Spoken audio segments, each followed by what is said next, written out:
افغانستان هم د پرمختللي ډرون څښتن شو. د جنرال موبین په مالي ملاتړ یو افغان ډرون الوتکه جوړه کړه. جزئیات هم د ویډیو کې وګورئ او چینل سبسکرایب کړئ.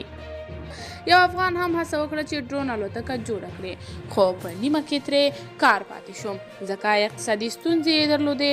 خو دا چې جنرال موبین سره په اړیکه کې شو نو نوموړی یې مالي ملاتړ وکړ.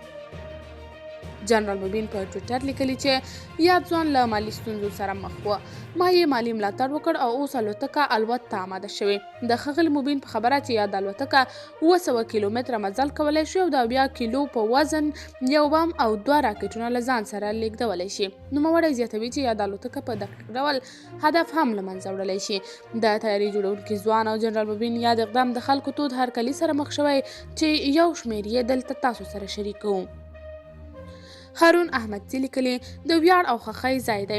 الله جل جلاله د افغانانو کې نوره پوهه او وړتیا پیدا کړي چې هیواد په هره برخه کې د نورو سره سیال وګرځوي ترڅو په راتلونکي کې زموږ سرونه هیڅ چاته ټیټ نشي.